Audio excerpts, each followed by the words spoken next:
Alors, bonjour, bonjour à tous, bienvenue, bonjour Père Guylain. Alors, pour ceux qui viennent de joindre à nous, alors mon nom c'est Anne Godbout, directrice de Spiritour, ça me fait plaisir de vous accueillir. Spiritour qui est un voyageur spécialisé dans les voyages de ressourcement et les pèlerinages depuis déjà presque 20 ans. On va célébrer en fait nos 20 ans en 2023. Notre mission est de permettre à des individus de s'arrêter pour faire le point dans leur vie, se ressourcer et pour pouvoir permettre la croissance personnelle et spirituelle dans le cadre d'un voyage. Alors, notre deuxième présentation de notre journée porte ouverte est sur Israël et Palestine, la Terre Sainte, à la suite du Christ, avec le Père Guylain Prince. C'est un pèlerinage qui est approuvé par voyons, Commissariat de Terre Sainte du Canada. Oui, merci, Père Guylain. Le commissariat de la Terre Sainte, donc, qui va avoir lieu du 19 avril au 1er mai 2023. Alors, on vous présente donc notre conférencier qui va être votre animateur spirituel, le Père Guylain Prince. Plusieurs d'entre vous le connaissent déjà. Donc, il est franciscain. Il est né à Drummondville le 31 juillet 64.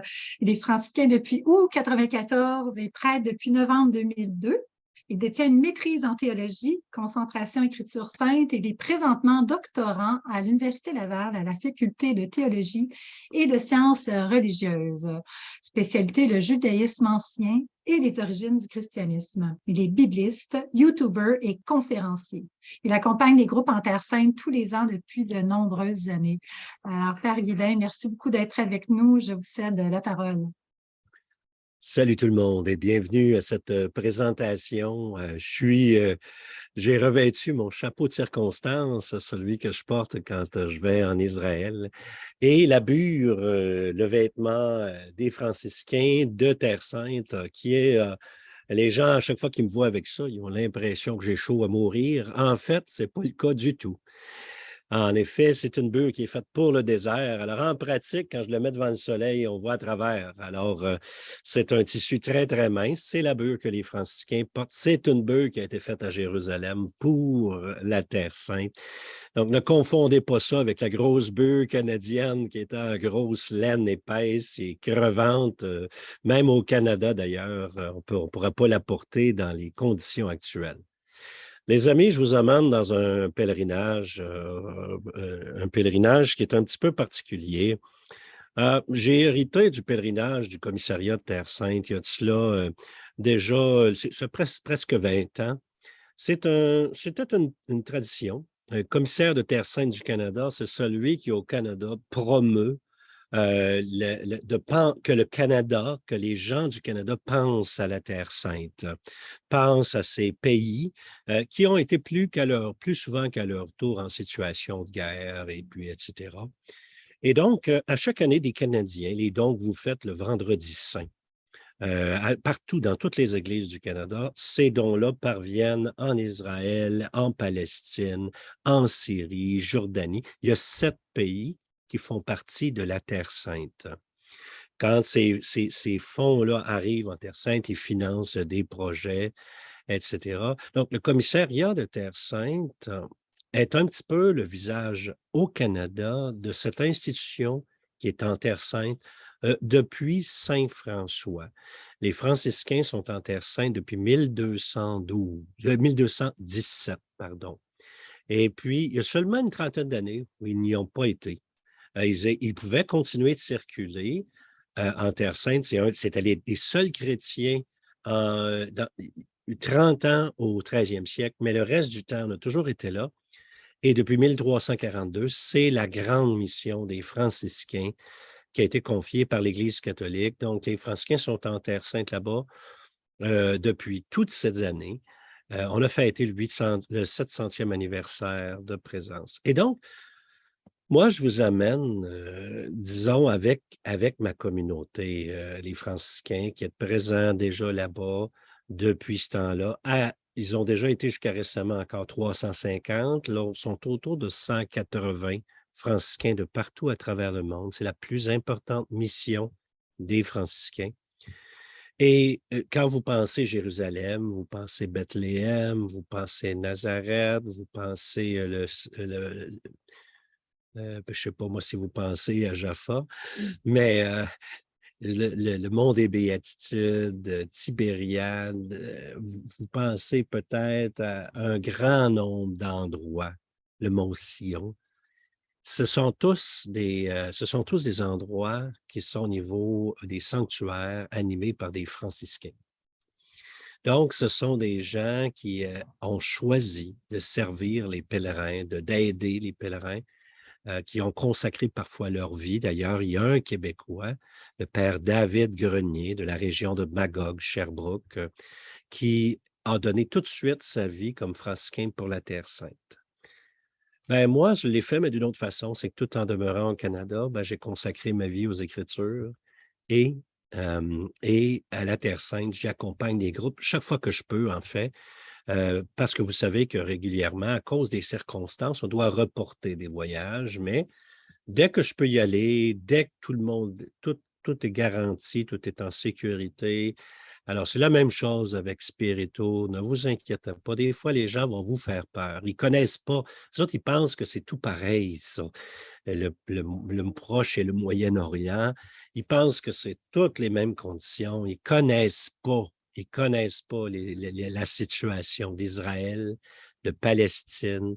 Ils ne sont pas au courant de ce que c'est que la Jordanie. Ils ne savent pas. Donc, ils vont vous faire des peurs. Mais nous, ce qu'on fait, les voyagistes, moi, le guide local, on s'assure, on va toujours à des endroits qui sont en sécurité. On va toujours être en sécurité. Euh, dans tous les voyages que j'ai faits, nous avons contourné seulement une fois un endroit, puis c'était tout simplement pour une grève de taxi. Alors, il n'y a pas d'inquiétude à avoir. Si on y va, c'est parce qu'on est capable de garantir que tout va bien se passer.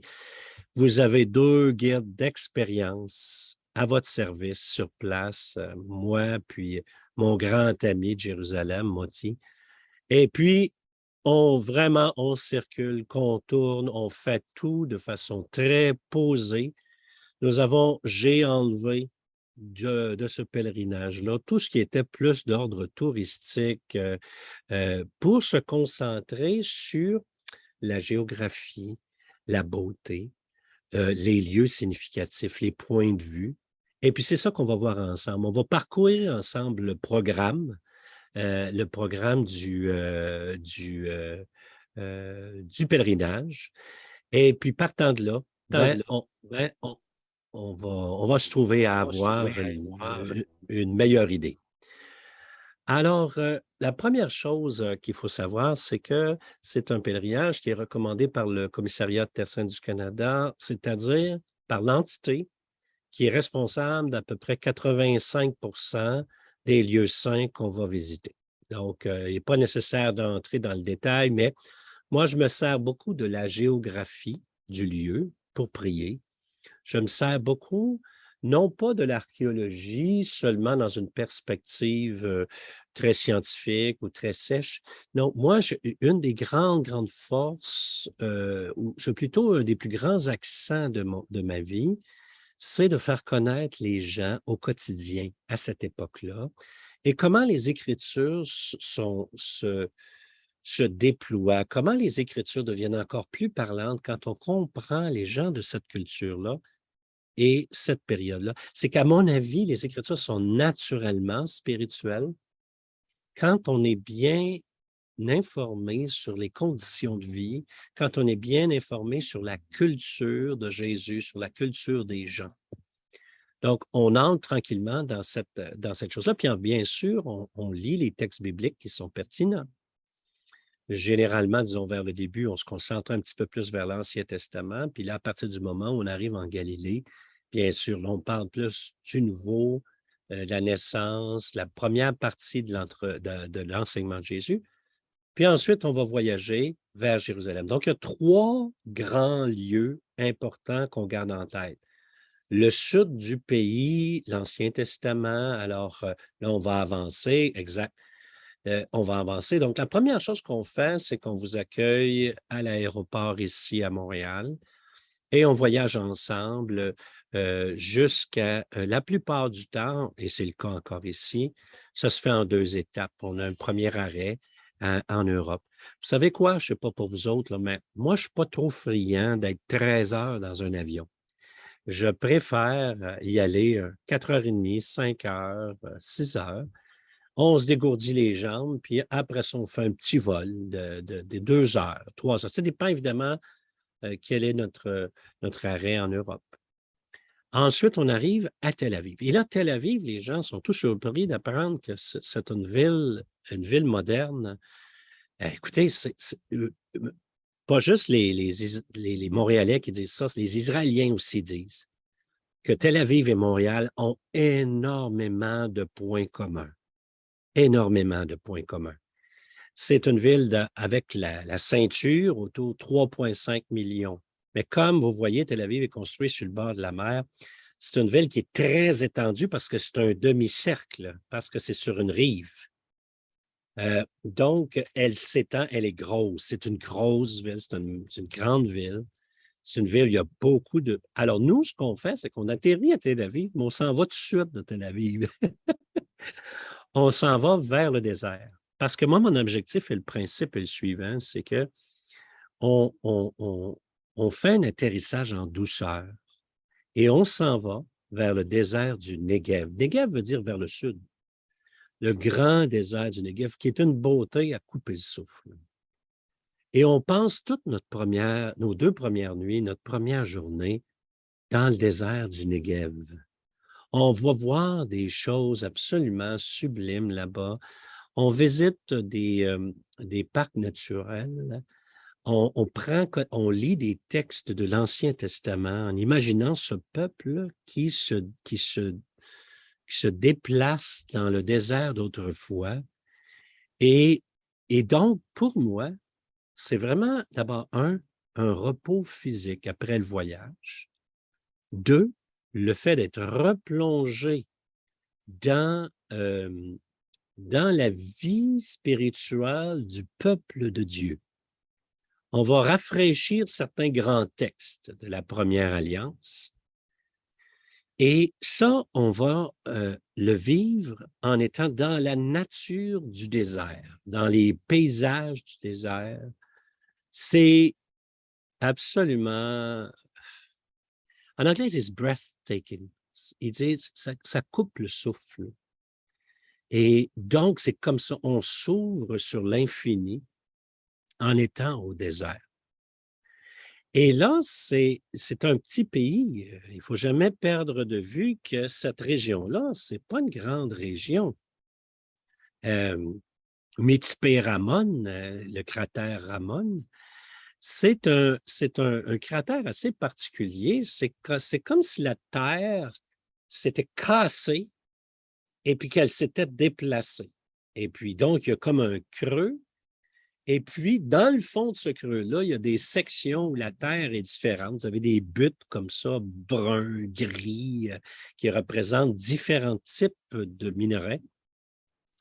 Et donc, on passe cette journée-là, on voit la belle nature, les oiseaux, on fait une petite randonnée dans le désert. Rien de dur, là. Ce n'est pas des choses qui sont pénibles. Le canyon d'Avdat, hein, quand on marche dans le fond de ce canyon-là, c'est une belle randonnée d'à peu près 45 minutes. On a de l'eau, on fait ça à l'ombre, une partie au moment où la journée nous propose d'avoir un peu d'ombre du côté droit quand on marche. Et puis, on voit cette magnifique source d'eau. Et puis, ça nous permet de nous initier déjà à beaucoup de plantes et d'animaux que l'on voit, dont on lit la présence dans les Écritures. Et puis, encore une fois, il faut comprendre que ça fait longtemps qu'on fait ça, puis qu'il y a moyen, pour toute condition, à moins d'être vraiment très handicapé, là, de profiter de tous ces lieux-là. C'est-à-dire que nous, ce qu'on peut faire, c'est dire aux gens, regardez, les gens qui peuvent bien marcher, on va partir avec moi, par exemple, avec Guylain. On va aller jusqu'à tel endroit. Puis les gens qui marchent un peu moins, prenez votre temps ici, puis on vous retrouve à telle heure, à tel endroit. Donc, vous pouvez marcher à votre rythme, il n'y a pas de problème. Et après avoir visité ce beau canyon-là, on s'en va à une ancienne ville qu'on appelle Nabatéenne, qui est au sommet d'une colline dans cette région-là, avec des ruines chrétiennes, entre autres, fort intéressantes. Puis là, on va parler de ce peuple-là qui habitait le désert. Donc, on continue de s'initier au monde, à la culture, puis en même temps, on se repose pour on voit du beau, du très beau. Ça ici, tu vois, c'est une autre belle photo du parc d'Enavdat. Alors, N, c'est une source, Avdat. Donc, c'est un très, très beau parc. Ce secteur-là, là, c'est absolument formidable. On va passer à la prochaine. On va s'arrêter juste quelques instants à un des pères d'Israël parce que, comme vous le voyez, ici à gauche, vous voyez qu'à cet endroit-là, les images du désert sont parmi les plus belles de toutes. Et c'est à cet endroit-là qu'on a enterré l'un des pères, couple fondateur d'Israël, dans un kibbutz. Alors, ça va être notre premier contact avec un kibbutz, Sde Boker. Et puis, on va expliquer un petit peu aussi l'origine de l'Israël moderne en présentant, en voyant toujours la beauté de cette région. On peut passer à la prochaine. Nous allons maintenant faire concrètement monter le long de la vallée du Jourdain. Et du Negev, on va aller prendre le chemin qui nous amène dans la vallée du Jourdain, puis au bout d'une heure, on va arriver dans le désert de Judée.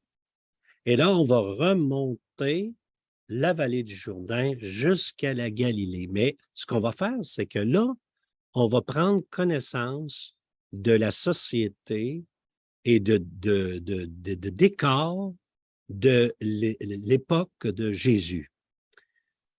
Juste avant l'époque de Jésus, il y a eu un roi, Hérode le Grand. Et Hérode le Grand a fait construire des palais et des forteresses. Il en a fait construire 7, 8 sur le territoire. Et un de ce palais-forteresse, c'est la célèbre forteresse de Massada, qui a été très importante lors de la révolte des Juifs en l'an 70, après Jésus. Donc, mais il reste que de comprendre Hérode le Grand, mais aussi, il ne faut jamais perdre de vue que Jésus a grandi, il a vécu toute sa vie adulte sous un seul roi, le fils d'Hérode le Grand, qui s'appelait Hérode Antipas. Et on va expliquer comment est-ce que la Galilée est très différente du Sud. Le Sud était en proie de beaucoup de batailles internes, beaucoup de choses qui se passaient. C'est une région instable, alors que le Nord, au contraire, c'est un endroit qui jouissait d'une belle stabilité, d'une paix relative. Puis, si vous regardez bien les photos, c'est très, très désertique, le désert. C'est un désert de roches. Mais vous allez voir tantôt la différence avec la Judée. En à peu près 80 kilomètres, vous changez complètement de géographie. Après avoir visité Macédon, on va aller visiter une autre branche du judaïsme qui était présente à l'époque de Jésus. On va aller voir la communauté de Qumran et puis ce qu'on appelle le Yachad. Certains des gens, des fois, vont dire automatiquement que c'est des Esséniens. C'est une branche qui avait lieu à l'époque, qui était présente à l'époque de Jésus, puis qui avait une certaine influence. Et puis qui est en même temps pas loin de l'endroit où vraisemblablement Jésus a été baptisé et que vraisemblablement Jean-Baptiste a connu. Alors tout ça, ça fait que là, on se rapproche de l'époque de Jésus, puis on se rapproche de la culture de Jésus, et puis on visite en même temps les lieux d'une découverte exceptionnelle. Si aujourd'hui on connaît si bien l'époque de Jésus, c'est grâce à une bibliothèque complète qu'on a découverte dans les cavernes de cette communauté-là. C'est les fameux manuscrits de la Mère morte. On va expliquer ça. Puis on va vous expliquer comment est-ce que ça nous aide tellement à comprendre Jésus, ça n'a aucun bon sens. On peut passer à la prochaine. C'est juste à la fin de l'après-midi, juste avant de continuer notre chemin, on va certainement, juste à côté de Qumran, c'est à moins de 10 minutes d'autobus, on va aller se baigner un petit peu dans la mer Morte.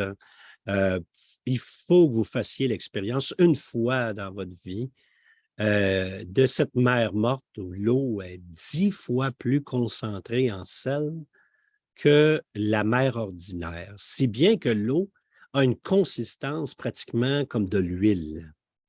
Et cette huile-là, cette eau très huileuse en apparence, est si dense que l'on y flotte comme un bouchon de liège. C'est-à-dire, on entre à peine dans l'eau et puis flop, on se met à flotter, puis on ne renfonce pas beaucoup dans l'eau, on flotte dessus comme si on ne pesait rien. Il faut faire cette expérience-là une fois dans sa vie, puis on va le faire aussi avant de continuer vers la Galilée. On monte la vallée du Jourdain, puis c'est à peu près 1h30 de là, on arrive en Galilée. Et là, on va vraiment prendre le temps de bien s'initier à la Galilée. Vous pouvez voir vraiment, là, on n'est plus dans le même monde, là. Vous pouvez voir bon, on voyait la source du Jourdain, on voit le mont Tabor. Vous voyez au sommet du mont Tabor, il y a la basilique de la Transfiguration. Vous devinez que c'est tenu par les franciscains. C'est le massif de Nazareth qu'on voit avec la vallée qu'il y a entre les deux. On est ici sur le mont Gilboa ou peut-être sur le mont qui est juste entre les deux. Et on va visiter ça de façon très systématique. C'est moi qui ai construit je dirais, l'itinéraire logique pour être initié vraiment à la Galilée de façon systématique, posée et, je pense, parlante aussi. On peut prendre la prochaine. Alors, ça, c'est le Jourdain tel qu'il sort de la mer de Galilée. Il ne pleut pas tous les jours, inquiétez-vous pas. C'est plutôt l'inverse. Juste pour vous signaler que la Galilée, près de la mer de Galilée, lac de Tibériade, lac de Génézareth, le Kinneret, c'est toute la même place. C'est là que sort de ce lac-là, ce Jourdain-là que vous voyez. On y passera un beau moment de prière, les 2 pieds dans l'eau, pour ceux qui le pourront, là. Donc, ça, le jardin, bon. Ça ici, je vous parlais tantôt du mont Tabor où on voyait une belle basilique, ben, vous l'avez. Le mont Tabor, pour moi, dans les grandes églises du monde, c'est ma préférée. C'est une belle grande église. Vous voyez, il y a 2 clochers. Puis il y a un clocher à Saint-Moïse et un clocher à Saint-Élie avec une belle petite chapelle au pied. Puis habituellement, comme on est un groupe qui est limité à 25, très souvent, on peut présider dans une de ces petites chapelles-là ou dans la grande basilique, selon le cas. On n'est jamais en peine. Sur la droite, dans la photo qui précédait, c'était la maison, c'était juste pour vous dire que c'est là qu'est la maison des franciscains, juste à droite, là. On peut continuer. Ensuite, on va écouter la petite église de Naïm, qui est juste en face de Nazareth, au côté de la vallée. On la visite, on prend connaissance de la réalité de ce pays-là. C'est compliqué, hein? C'est que, moi, je vous dirais que c'est un des pays où ça vaut le plus la peine d'avoir une visite guidée. Pourquoi? Parce que certains villages parlent arabe, certains villages parlent évidemment l'hébreu, et certains villages sont chrétiens, d'autres sont musulmans, puis d'autres sont juifs, et il y a aussi des druzes, il y a aussi différents groupes existants, ce qui fait que une fois un village est fermé, l'autre fois il est ouvert, tel lieu qu'on avait prévu visiter tel jour est fermé parce qu'il y a une fête. Il y a entre les chrétiens, il y a les orthodoxes et les catholiques qui n'ont pas nécessairement les mêmes journées. Dès qu'on peut, on visite la belle petite église de Naïn, cette résurrection d'un jeune homme, le fils d'une veuve, et qui est une belle histoire, et dans un beau petit village, une belle petite église aussi, qui est sous la garde d'une famille.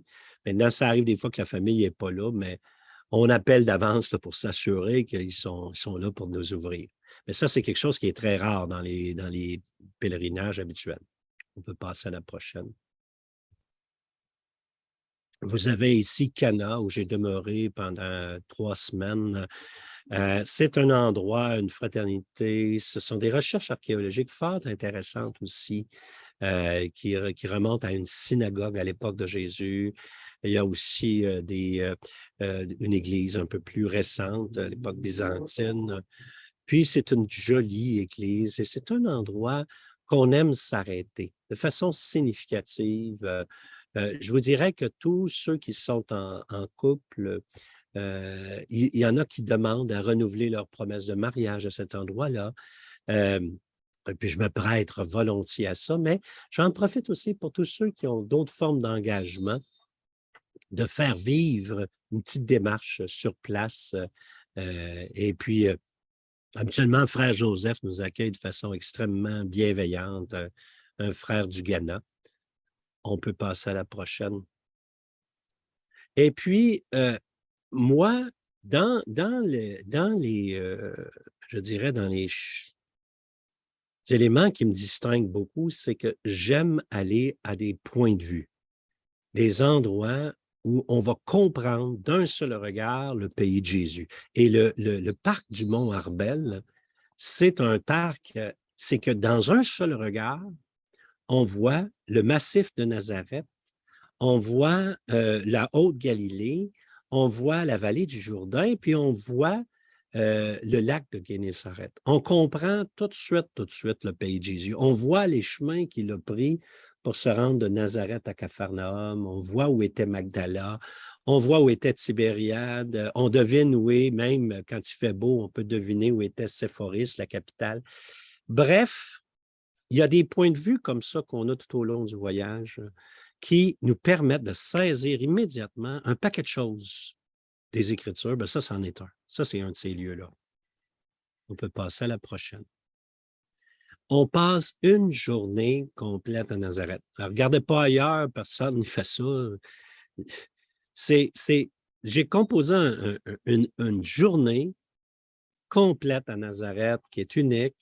On faisait des affaires qui méritent le détour. Là, ce qu'on voit, c'est la belle petite chapelle du Centre Marie de Nazareth, un spectacle multimédia qui est animé, c'est la communauté du Chemin Neuf qui a monté ça avec un de nos frères français, le père Frédéric Mans, qui vient juste de décéder au mois de décembre dernier. Ils ont monté ensemble une présentation de Paris. Vous n'avez jamais vu ça. Je vous le dis, là, une présentation de Marie qui l'enracine dans le judaïsme, parce que je vous signale que c'est un courant actuellement. Juste à ma droite ici, là, j'ai une pile de livres, c'est Marie dans le judaïsme. Comprendre comment est-ce que Marie, la femme juive, ça change complètement notre perspective et c'est quelque chose qui l'enrichit énormément. On vit une célébration, puis ça, c'est juste de l'autre côté de la rue par rapport à la basilique de l'Annonciation. Puis à Nazareth, on visite aussi des recherches archéologiques très anciennes sur la maison la maison du Juste, qu'on appelle donc vraisemblablement la maison de Jésus, la basilique de l'Annonciation, vraisemblablement le lieu de la naissance de Marie. Alors, on visite ça. Puis d'ailleurs, ceux qui sont attentifs vont remarquer que la basilique de l'Annonciation à Nazareth a beaucoup de points de ressemblance avec la basilique de Notre-Dame-du-Cap. Et puis, d'ailleurs, j'attirer votre attention sur plusieurs points de ressemblance. Vous allez voir que c'est pas mal exact. On peut passer à la prochaine. Une belle journée à Nazareth. Ça, c'est le centre international dont je parlais, où on va prier, on va prendre notre temps, puis on va dîner. On va faire une petite promenade dans le souk de Nazareth. Et puis, cette promenade-là commence à l'église orthodoxe de Saint-Gabriel, là où on entend encore couler l'une des sources de Nazareth. Vous savez qu'à l'époque, il y a un village là où il y a une source. Donc, il faut trouver la source. Vous êtes sûr que les gens, c'était là qui demeuraient. On va passer à la prochaine. On va demeurer sur le mont des Béatitudes, dans un hôtel-centre de pèlerinage tenu par des franciscaines. Donc, ce qui va nous permettre d'être sur le mont des Béatitudes en dehors des heures d'ouverture touristique. Là.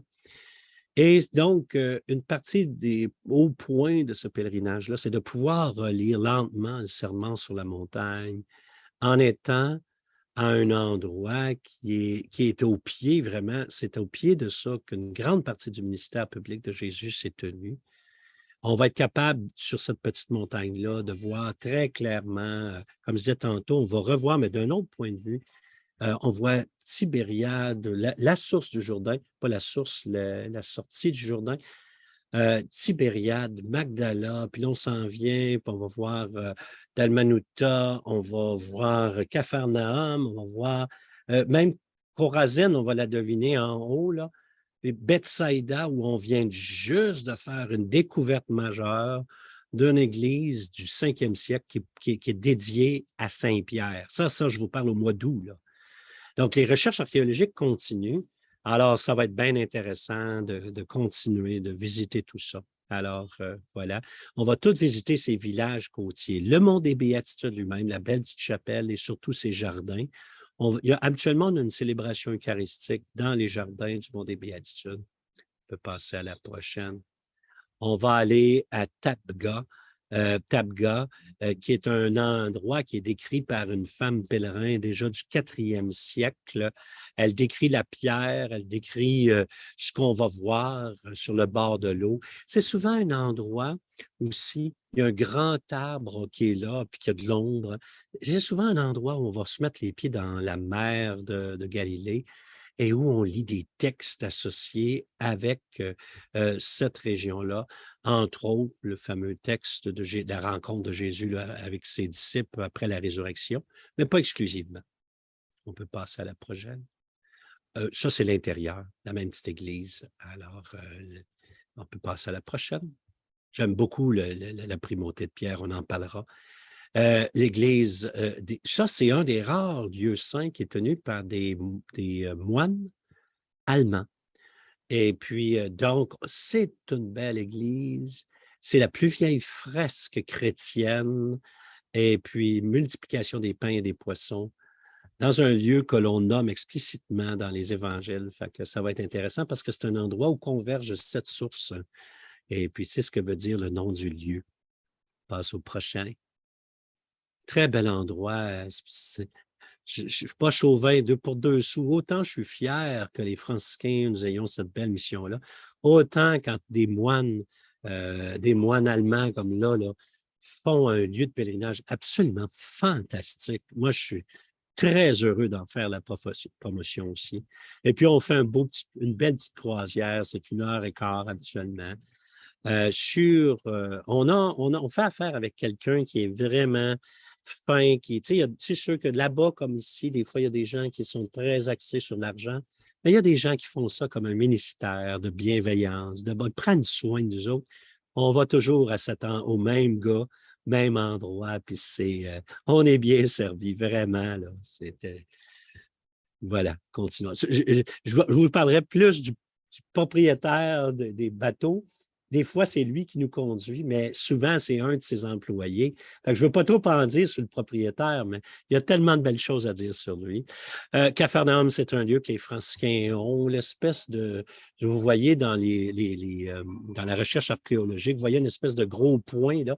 Les franciscains ont construit on la surnomme affectueusement la soucoupe volante, une petite chapelle qui a la forme d'une soucoupe volante pour pas qu'elle touche aux ruines.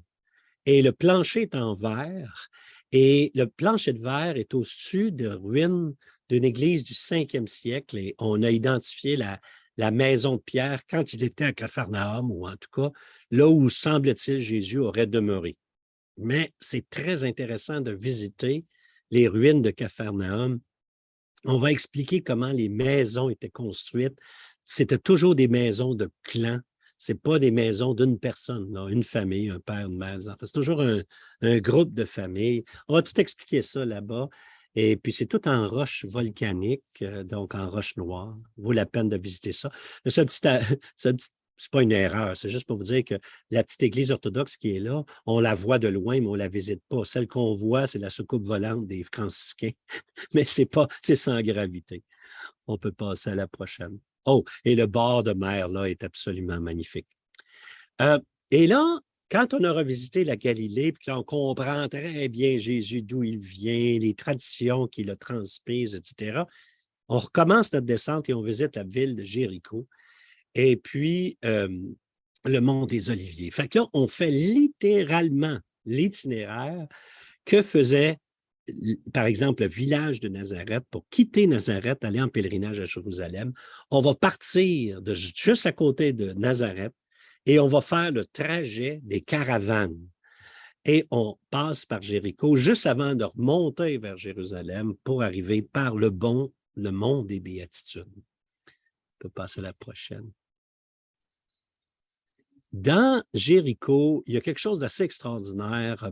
Exactement là où est écrit « Oasis de Jéricho » en bas à gauche, ça, c'est une tour dont la section la plus haute là, a 5000 ans. Et si vous creusez encore dans le fond, là, la base date de 10 000 ans. Jéricho est l'habitation, la ville la plus vieille que l'on connaisse comme ville. Il y a des édifices qui sont aussi plus vieux que ça, mais d'avoir toute une ville avec une fortification et tout ça. Alors, c'est pour ça que des fois, vous voyez les jeunes de Jéricho qui portent un T-shirt « Je vis dans la plus vieille ville de la planète ». Ben, c'est pas faux, c'est pas faux. On passe à la prochaine. On va visiter la belle petite église du Bon Pasteur, tenue par un franciscain patient. Je ne sais pas s'il va être encore là quand on va passer, mais c'est un Syrien qui est curé là, qui est fin comme tout. Il nous accueille, puis il nous explique la situation des chrétiens catholiques en milieu musulman. C'est vraiment intéressant.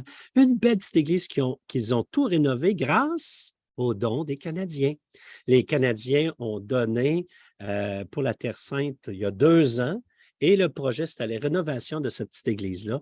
Et c'est joli comme tout, c'est tout rénové. Et juste à côté, vous avez l'école Jean-Paul II. Et l'école Jean-Paul II a été rénovée grâce aux dons des Canadiens il y a à peu près 6 ans.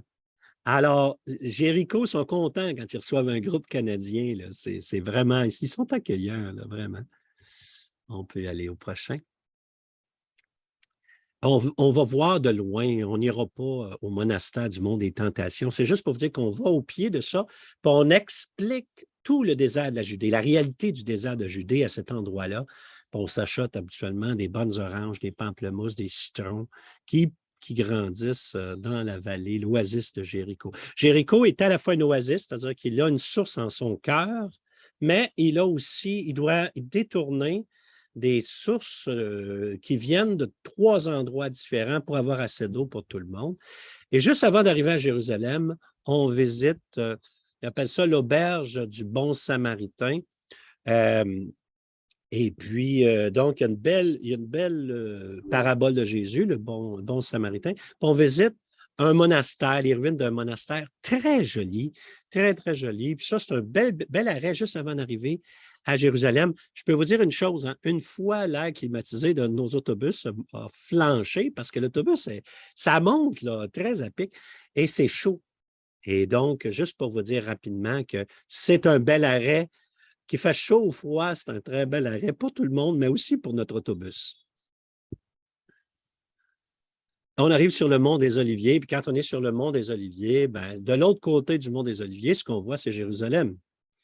C'est la ville sur le mont Sion, l'Ophel, peu importe comment qu'on l'appelle, et la vieille ville en particulier, etc. Du côté du mont des Oliviers, vous avez entre autres la belle église de Marie-Madeleine qu'on voit, l'église russe orthodoxe à gauche, magnifique à l'extérieur. Et puis, donc, de Bethléem, notre première vue sur Jérusalem, c'est à partir du mont des Oliviers. Puis je peux vous assurer que c'est une des belles vues. On s'organise pour qu'on voit bien à partir de ce moment-là. Et là, on va se trouver à intégrer notre dernier hôtel. Moi, je ne suis pas quelqu'un qui aime qu'on ait 7-8 endroits. Ce n'est pas un immense pays. On a 3 lieux de résidence et puis on se déplace pour quelques jours à chaque fois. Sur le mont des Oliviers, il y a l'oratoire du Pater Noster. On commémore le don que Jésus fait du Notre Père chez des carmélites francophones. C'est un monastère français de carmélites. Et habituellement, on passe un beau 45 minutes à cet endroit-là de prière. On vous amène dans une caverne où il y a des chrétiens depuis le 1er siècle, je pense. En tout cas, bref, on passe un beau temps, puis on voit aussi les Notre Père dans différentes langues. On descend un petit peu dans cette belle chapelle en forme de larmes parce que le nom, c'est Dominus Flevi, les larmes de Dieu. C'est là où on commémore le beau texte de la Bible où Jésus pleure sur Jérusalem. Ben oui, parce que, voyez la fenêtre carrée qui est là, là, à droite, c'est une fenêtre qui est tournée directement sur le centre-ville de Jérusalem. Donc, on prie pour Jérusalem quand on est à cet endroit-là. On peut passer à la prochaine. Et puis, bon, on va aller de notre endroit où on va demeurer, on va s'en aller à En-Carem. En-Carem, c'est un nom qui ne vous dit rien, mais pensez à Saint-Jean-Baptiste, pensez à la Visitation. Et puis ensuite de ça, de En-Carem, on fait juste revenir un petit peu vers le sud, du sud-est. Et c'est Bethléem qui est en pratique un quartier de Jérusalem, mais on va visiter Bethléem avec la grotte de la Nativité. Et c'est un beau moment, encore une fois. C'est très agréable. Donc, la vieille basilique. Je vous expliquerai comment les franciscains ont contribué à la rénovation complète de la belle basilique de la Nativité, qui est pourtant orthodoxe, mais c'est une belle histoire de collaboration. Et puis, on va pouvoir visiter et faire connaissance aussi avec le père Frédéric, qui a eu un impact important à Bethléem et Jérusalem, et qui est enterré à Trois-Rivières. Je vous parlerai de lui là, bientôt. On peut passer à la prochaine. On a, ça, c'est une petite chapelle au Champ des Bergers. C'est là qu'on préside la messe. Pas dans cette chapelle-là, mais dans les champs. Et puis, mais la chapelle que vous voyez là, ce sont des dons des Canadiens qui l'ont amenée, puis je vous expliquerai à quelle occasion. Alors, on peut continuer à la prochaine. On va passer un beau temps à cet endroit-là. En-Carem, c'est un endroit magnifique, un endroit de rêve au flanc des collines de Judée. Et puis, on va visiter les lieux importants. Tu peux passer à la prochaine. Les lieux importants, c'est très, très beau. Puis là, on se concentre. Là, on a fait le tour de Jérusalem. Et là, on se concentre sur Jérusalem les derniers jours. Donc, Jérusalem, on va visiter le mont Sion, qui est un des lieux de la présence franciscaine les plus importants. Aujourd'hui, l'église que vous voyez là, tenue par des moines allemands, les mêmes qu'il y avait à Dalmanuta.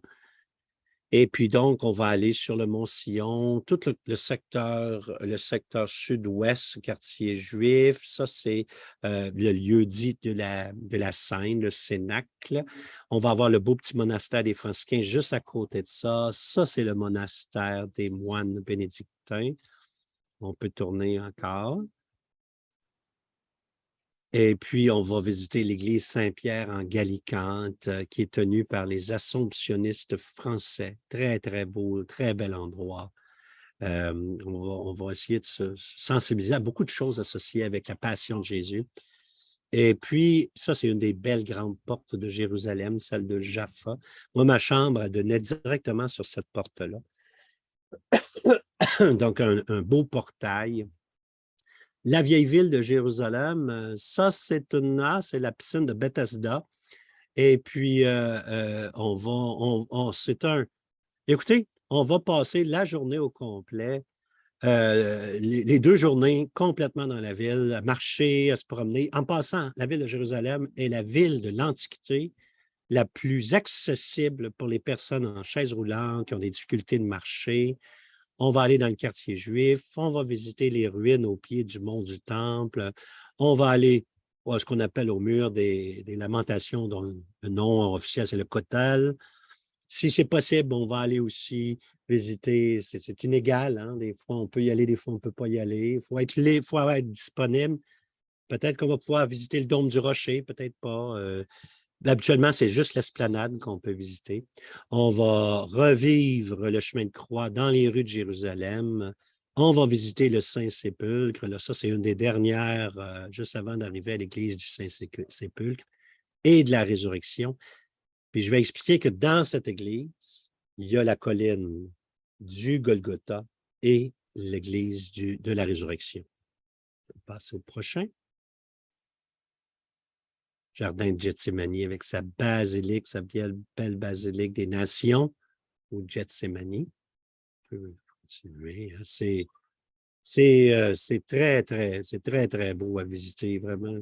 Au tombeau de la Vierge Marie, on va expliquer comment différentes traditions disent différemment des choses belles. Hein? Ça, je vais expliquer ça, là, la différence entre les orthodoxes et les catholiques, puis comment les deux disent différemment des choses qui sont belles et vraies sur la Vierge Marie.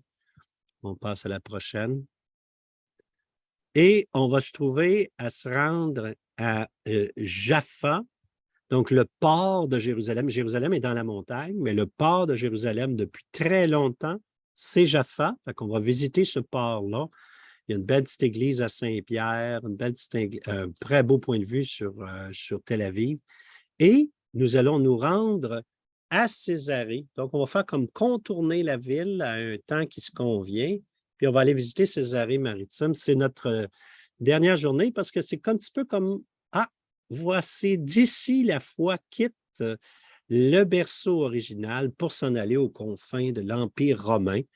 Et on va visiter des ruines, mais aussi un endroit très significatif parce qu'on va le voir, Saint-Paul y a été conduit. Et puis de là, il s'est rendu à Rome. Alors, Césarée, c'est un des derniers endroits.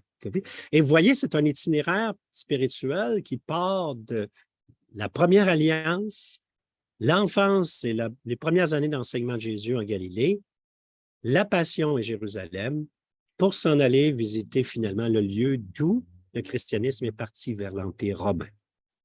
Voilà.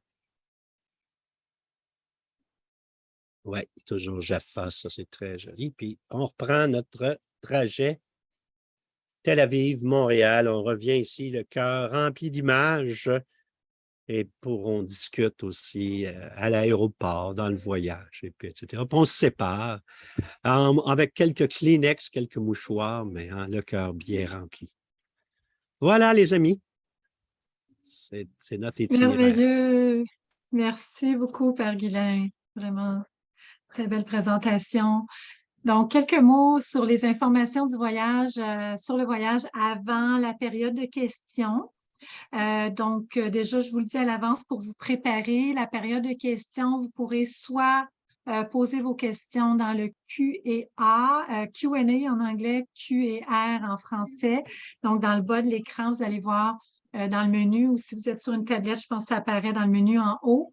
Vous pouvez aussi mettre vos commentaires ou questions dans le chat si vous préférez, ou lever la main virtuellement. Vous avez l'option dans le menu, soit dans les réactions ou directement le lever la main. Si vous voulez on vous permette d'ouvrir votre micro pour pouvoir poser vos questions en live directement à votre animateur spirituel ou à moi-même.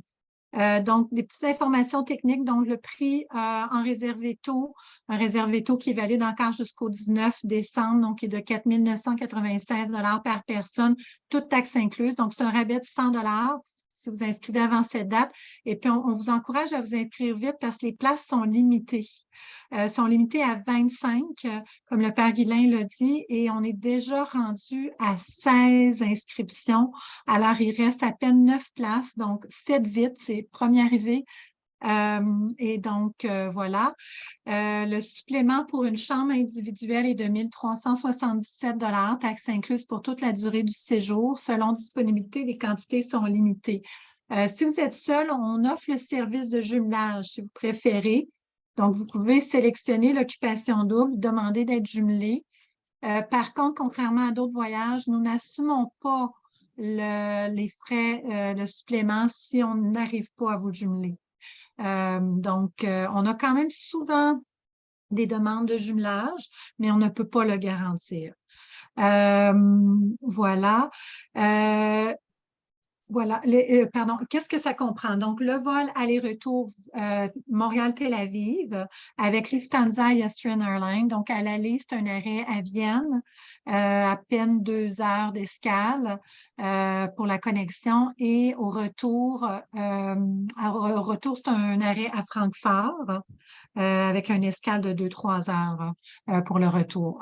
Vous avez 11 nuits d'hébergement dans des hôtels de catégorie 3 et 4 étoiles et maisons religieuses religieuse au Mont des Béatitudes, comme on l'a mentionné tout à l'heure. C'est modeste, hein, maison religieuse, mais c'est quand même très bien tenu, c'est propre et puis c'est entouré de jardins, c'est un lieu vraiment extraordinaire. Donc, bon, en occupation double ou simple si vous l'avez demandé avec le supplément. 2 repas par jour, ça veut dire que vous avez les petits déjeuners d'inclus. Partout dans les hébergements. La majorité du temps, c'est des buffets. Vous avez beaucoup de variétés. Et puis, le souper est inclus aussi dans les hébergements également. Puis, encore là, souvent, c'est sous forme de buffet. C'est très varié.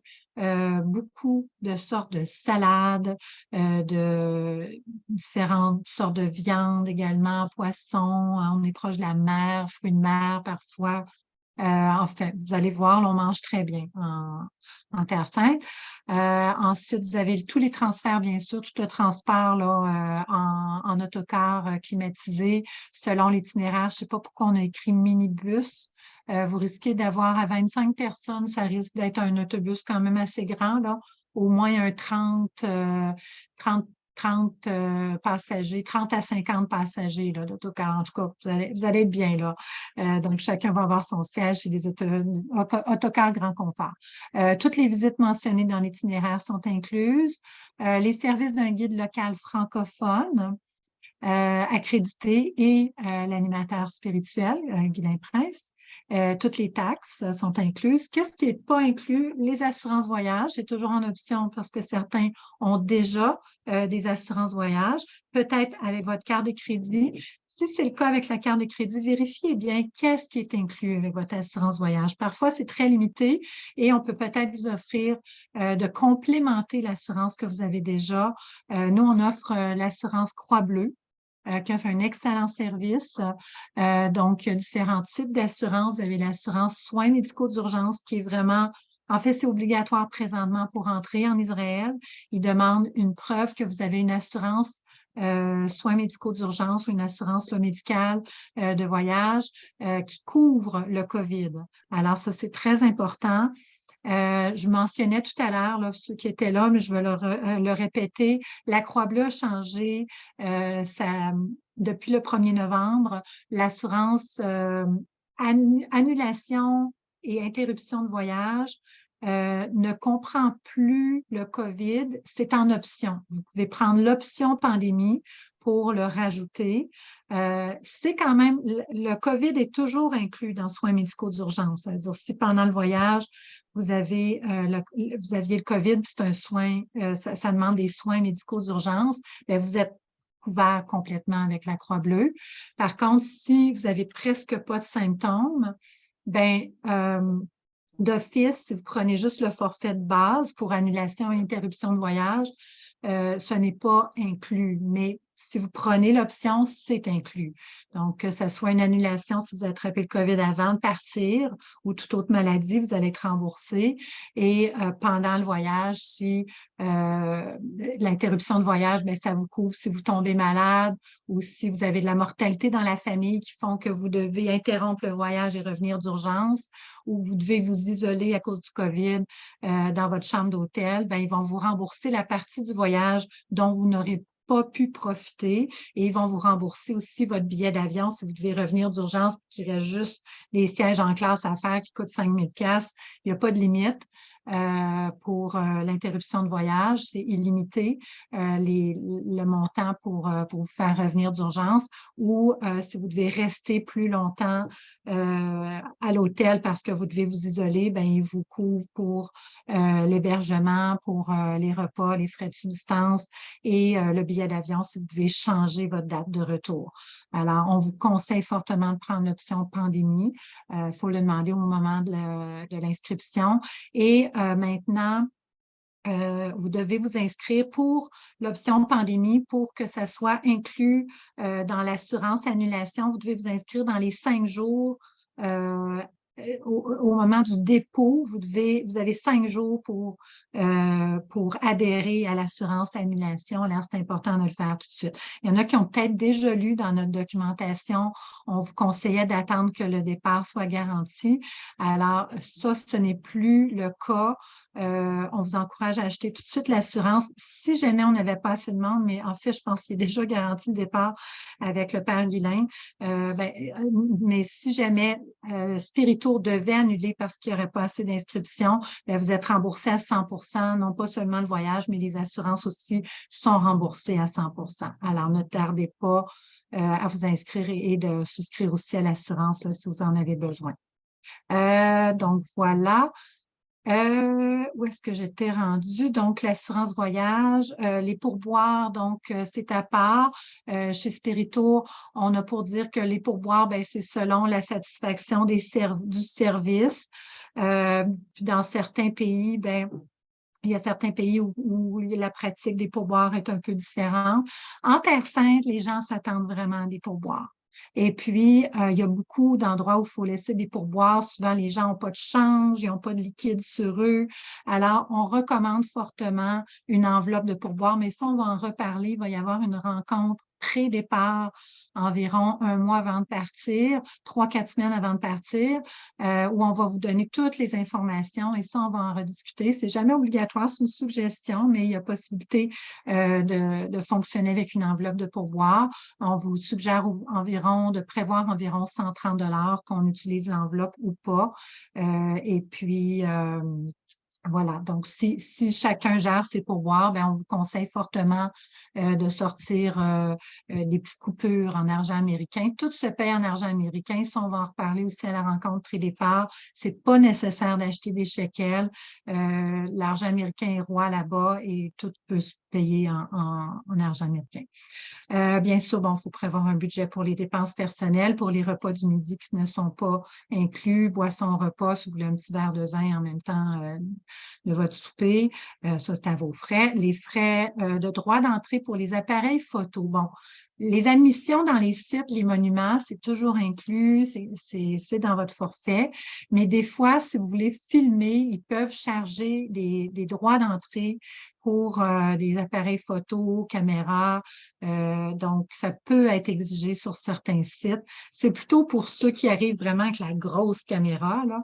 Mais voilà, donc ça, c'est à vos frais si jamais vous voulez faire de la camérographie, en fait, voilà, de la vidéographie. La contribution au fonds d'indemnisation des clients des agents de voyage. Donc, ça, c'est toujours un supplément. Quand vous faites affaire avec une agence qui a un permis du Québec, c'est une protection financière extraordinaire. Ce n'est pas en option, c'est un 0,35 % ou 3,50 $ par 1 000 $ dépensés qui est rajouté à votre facture, mais c'est vraiment une protection financière qui est inégalée. Qui vous protège, en fait, ça veut dire que si jamais il y avait une guerre, du terrorisme, une épidémie ou une autre pandémie qui fait qu'il y aurait un avis gouvernemental d'éviter tout voyage non essentiel hors du Canada, comme on a eu pendant la pandémie, ou un avis d'éviter tout voyage non essentiel en Israël ou dans un autre pays que vous visitez, avec ce fonds d'indemnisation-là, vous avez cette garantie-là que s'il y a un service non rendu, si on annule le voyage, nous, bien sûr, légalement, on a l'obligation, s'il y avait un avis non gouvernemental, un avis gouvernemental, on a l'obligation, bien sûr, d'annuler le voyage, de récupérer toutes les sommes possibles auprès de nos fournisseurs, sinon on les paye d'avance, et de remettre ça aux participants. Mais s'il y a des parties qu'on n'arrive pas à récupérer, ça, c'est garanti. Vous allez avoir un remboursement de la part du fonds d'indemnisation, donc vous êtes protégé et donc c'est ça, c'est une protection financière là, pour ce genre de situation-là. Donc, voilà. Je continue. Pour l'inscription, donc la date limite d'inscription, c'est 19 février, mais comme je disais tout à l'heure, il reste très peu de place, donc ne tardez pas à réserver votre place. Pour vous inscrire, donc vous pouvez aller sur notre site Internet. J'ai fait une petite démonstration tout à l'heure. Là, c'est pas compliqué. On vous invite à vous inscrire en ligne, mais si vous avez besoin d'aide, n'hésitez pas à nous appeler et ça nous fera plaisir de répondre à vos questions puis vous assister dans l'inscription. Sinon, ça peut toujours se faire aussi avec le formulaire PDF. Vous pouvez nous l'envoyer avec un chèque par la poste ou par virement Interac. Donc, il n'y a pas de problème. Là, je vois le temps qui file, là. Je pense que j'ai passé trop de temps à parler des assurances parce qu'il y a des gros changements. Donc, la documentation requise, oui, ça, c'est une erreur, hein. Le maximum, c'est vraiment 25 participants. Je l'ai dit tout à l'heure, c'est écrit 50, mais ce n'est pas vrai. C'est minimum 25, on est déjà à 16. Alors, il reste juste 9 places. Documentation requise, donc le passeport est obligatoire, il doit être valide au moins 6 mois après la date prévue de retour. Alors, si vous avez des questions, n'hésitez pas à me contacter. On a la période de questions qui est prévue. Malheureusement, on n'aura pas le temps de répondre à beaucoup de questions, mais on va prendre quand même 2 minutes. Pour ceux qui se sont peut-être joints à nous, on va avoir la présentation telle que prévue. Là, c'était prévu pour 15 heures. On va peut-être avoir une couple de minutes de retard, on s'en excuse, mais on va enchaîner tout de suite après avec la présentation du pèlerinage Portugal, Espagne et Lourdes. Donc, je vais prendre quelques questions, puis sinon, vous pourrez nous contacter. Alors, je vais arrêter le partage. Est-ce qu'il y a des questions? N'hésitez pas, on va prendre quand même quelques minutes au besoin. Je vois qu'il y a une main levée, Madame Hélène Meloche. Donc, je viens de vous donner la permission d'ouvrir votre micro. Vous pouvez l'ouvrir, c'est vous qui devez là, cliquer sur le micro dans le menu pour nous poser votre question. C'est un petit micro en bas à gauche ou si vous êtes sur une tablette, des fois c'est en haut à gauche. Oui, votre micro était ouvert. Ouvrez-le à nouveau. Oui, Oui, on vous entend. oui, bonjour madame, merci beaucoup au père. J'aimerais donner mon nom. Alors, comme il y a seulement 9 places ou 7, est-ce que je peux la donner maintenant? Hello? Oui, Madame Meloche, oui, écoutez, il faut faire votre dépôt de 750 pour que votre place soit officiellement réservée. Alors, on vous invite à aller sur notre site Internet pour faire la réservation en ligne, l'inscription en ligne. Sinon, si vous avez besoin d'assistance, on est ouvert du lundi au vendredi de 9h à 17h. Ça nous fera plaisir de vous assister. Donc, vous pouvez nous appeler lundi matin, puis on va vous aider avec votre inscription. Bon, voyez, oui, merci beaucoup.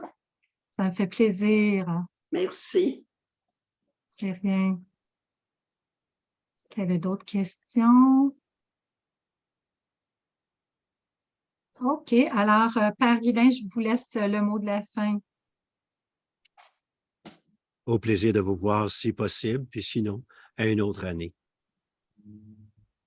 Merci, Père Guilain. Merci pour la belle présentation. Bonne fin de journée. Bonne fin de journée. Bye bye tout le monde.